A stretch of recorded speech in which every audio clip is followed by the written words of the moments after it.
विरोधक अर्थमंत्र्यांना काही बजेट मांडू देणार नाहीत अशाच पवित्र्यात दिसतायत। आज राज्याचं बजेट सादर होणार आहे, मात्र कर्जमाफी दिल्याशिवाय बजेट मांडू देणार नाही अशीच भूमिका विरोधकांनी घेतली आहे। त्याचबरोबर सत्र सुरू होण्यापूर्वी विधिमंडळाच्या पायऱ्यांवर बसून विरोधकांनी घोषणाबाजी करत गोंधळ घालायला सुरुवात केली। त्यामुळे आज सुधीर मुनगंटीवार बजेट सादर करताना मोठा गोंधळ होण्याची शक्यता आहे। हा अर्थसंकल्प तुटीचा असणार आहे। राज्याची आर्थिक व्यवस्था नाजूक आहे आणि त्यामुळे सर्व घटकांना खुश करणारं बजेट मांडण्यासाठी सुधीर मुनगंटीवार यांना कसरत करावी लागणार आहे। विरोधकांच्या गोंधळामुळे विधानसभेचं कामकाज तहकूब झालेलं आहे। 12 वाजेपर्यंत हे कामकाज तहकूब करण्यात आलंय आणि विरोधक सुधीर मुनगंटीवार यांना अतिशय शांततेत बजेट मांडू देतील असं सध्या तरी दिसत नाहीये। या संदर्भात आपण अधिक माहिती जाणून घेणार आहोत। प्रिन्सिपल करस्पॉन्डंट पंकज दळवी आहेत आपल्यासोबत। पंकज, काय नेमकं याबद्दल आता सांगता येईल? विरोधक विधान भवनाच्या पायऱ्यांवर बसतायत, घोषणाबाजी सध्या सुरू आहे, काय नेमके अपडेट्स आहेत? विधानसभेचं कामकाज जे आहे ते एका तासासाठी तहकूब करण्यात आलेलं आहे। सभागृह सुरू झालं, प्रश्न उत्तराचा तास पुढे ढकलण्यात आला आणि जी दिवसभरातली महत्त्वाची कागदपत्र जी सभागृहापुढे ठेवायची असतात ती कागदपत्र पटलावरती ठेवून सभागृहाचं कामकाज जे आहे ते एका तासासाठी म्हणजे 12 वाजेपर्यंत तहकूब करण्यात आलेलं आहे। विधानसभेमध्ये जेव्हा सभागृह सुरू झालं तेव्हा भाजप, काँग्रेस असेल, राष्ट्रवादी किंवा शिवसेना सगळ्या पक्षाचे जे सदस्य आहेत ते वेलमध्ये उतरले, घोषणाबाजी सुरू झाली। त्याच्यापूर्वी पायऱ्यांवरती घोषणाबाजी सुरू होती, मात्र आजच्या घोषणाबाजीमध्ये अजिंक्य वेगवेगळ्या घोषणा पाहायला मिळत होत्या, ऐकायला मिळत होत्या। याच्यामध्ये प्रामुख्याने भाजप आणि शिवसेनेच्या संबंधांविषयी, शिवसेनेचं जाणं, तिकडनं परत येणं, या सगळ्या गोष्टींवरच्या घोषणा होत्या। म्हणजे फसवलं रे फसवलं, शिवसेनेला फसवलं किंवा शिवसेनेला फसवणाऱ्या सरकारचा धिक्कार असो, अशा पद्धतीच्या घोषणा ज्या आहेत त्या दिल्या जात होत्या। कुठेतरी शिवसेना आणि भाजप या संबंधांवरती सुद्धा जे आमदार आहेत ते टीका करत होते, वेगवेगळ्या घोषणा।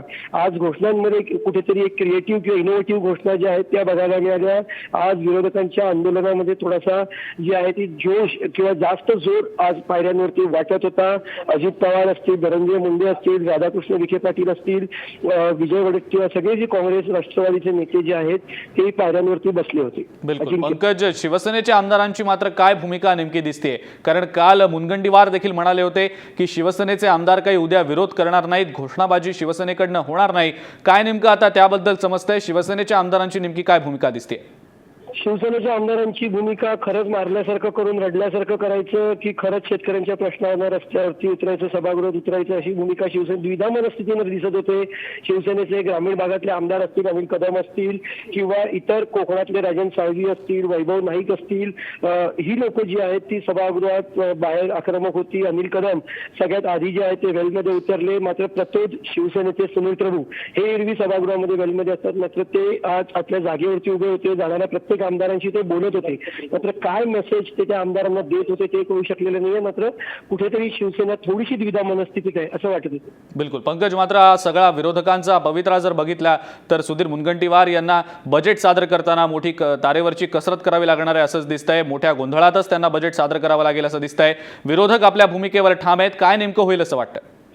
विरोधक भूमिकेवरती ठाम आहेत। शिवसेनेची तलवार बजेट सादर करताना म्यान होईल, कारण शेवटी गिव्ह अँड टेक असणार आहे। वरती विधान परिषदेमध्ये दीपक केसरकर शिवसेनेचेच आहेत, राज्यमंत्री आहेत, अर्थ राज्यमंत्री, ते बजेट सादर करतील तर सभेमध्ये सुधीर मुनगंटीवार करतील।